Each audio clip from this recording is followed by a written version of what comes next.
It's not a bad thing in theory, because the idea is really we want to make sure that we're going to raise the bar so that all the kids with the, who don't have the same advantages of, say, the kids in the West Valley, we want them to be able to perform at the same level. But the government never funded, they didn't take these kids, look at their whole life situation, and put any resources into their home lives and stuff to help make things better for them personally. They just raised the bar for schools and said, now meet this, or you're going to get punished.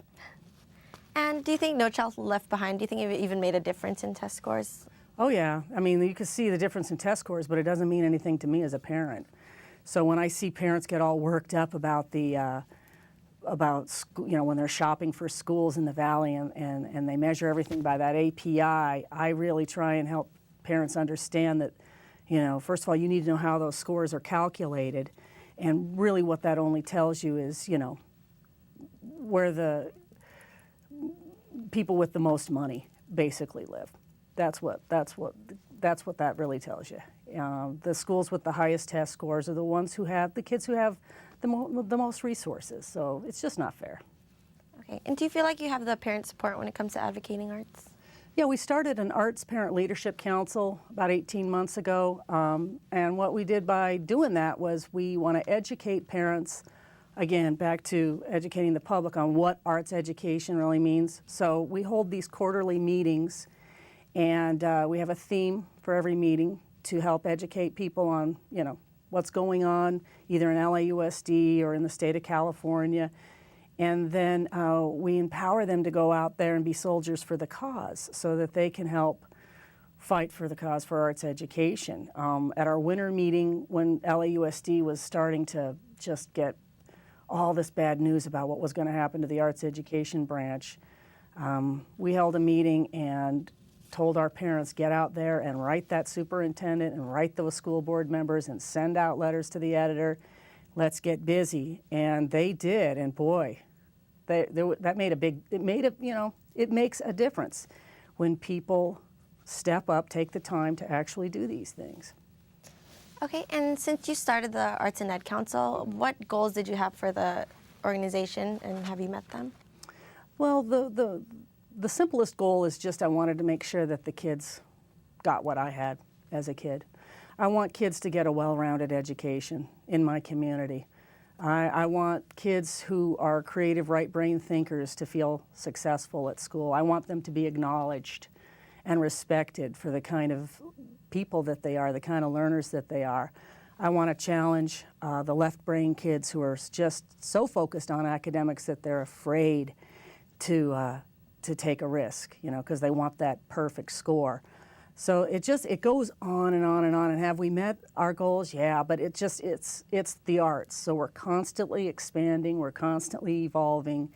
And right now it's tough because of the recession, but we will think our way through it, because we're creative people. Okay, and what goals do you have set for the future? Right now for this year and next year, we adjusted our strategic plan so that we could just stay on course and provide, the assistance to those 3 elementary schools, still stick with our couple events that we do every year that really is open to everybody in the Valley if they want it. We wanted to adopt another school or 2 a year ago. That was our plan. But then the recession hit, and forget that. We just need to stay on course with what we're doing, and then we'll revisit that. And we would like to adopt another school, as soon as we can afford it. But we don't want to make a commitment to anybody if we can't, stay with them year after year after year. I'm really pleased with how much we've grown in 10 years and the impact that we've had. The stories, it's just immeasurable what the arts have done for some of the kids. Unbelievable life stories some of these kids have, and the arts have literally helped heal some of these kids, and that just keeps me going. Okay, and since Arts and Ed is a nonprofit, how do you guys get your funding? We are, because the kids that we serve are predominantly in low-income neighborhood schools, we've become pretty dependent on foundation funding, and that's very typical for a nonprofit like ours.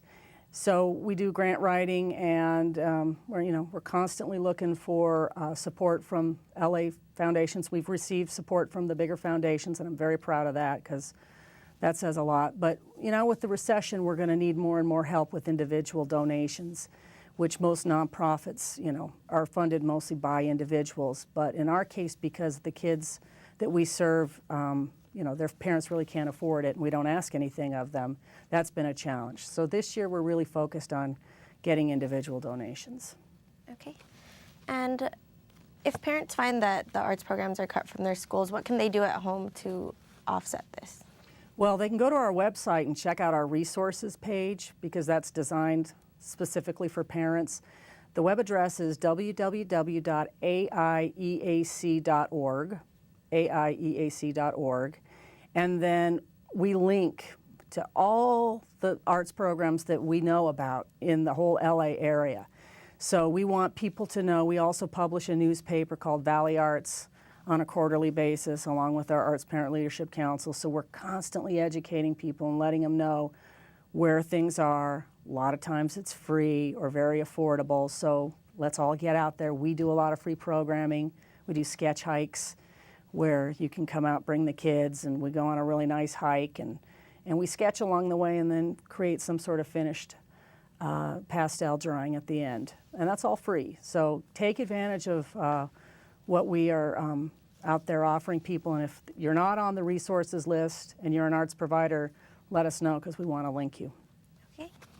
And 5 years from now, just looking in the future, where do you hope to see, I guess, the state and budget cuts and the arts programs? Where do you want this to go? Wow, 5 years from now. Well, 5 years from now, Arts and Ed will be, we will have adopted at least 2 more schools, I hope, and the recession will have turned itself around. And I hope LAUSD can get back on track with what it was doing before, the state of California broke its promise. And I would like to see the citizenry of the state of California really, really understand that to lead the nation and to lead the world economy, we need creative thinkers. And that everybody, even if you don't have kids in the system, or you don't even like kids, or you could care less about the arts, people need to understand that it's critical for the future of this country that our next workforce is able to think and to be creative. And so we need, the state of California, I'd like to see lead the nation that way and understand that arts education we need it now. Okay. And unfortunately, that's all we have time for today. Thank you for watching. My name is Gail Moscoso, and this is On Point.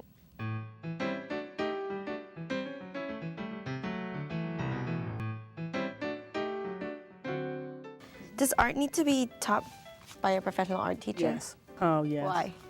Because half of the experience of a kid learning any kind of art, any art, theater, music, whatever, that teacher needs to have a command of their craft. And not only do they need to know what they're doing, they bring the experience and the joy and the love, and that's half the experience for a little kid. When I was teaching art, when I first started this thing, I did everything myself. So I was teaching the art classes, art on a cart, going from room to room, and the kids thought of me, they called me Mrs. Picasso. They thought I was bigger than life, and that's half the experience right there, was that I was an artist, and it meant a lot to them.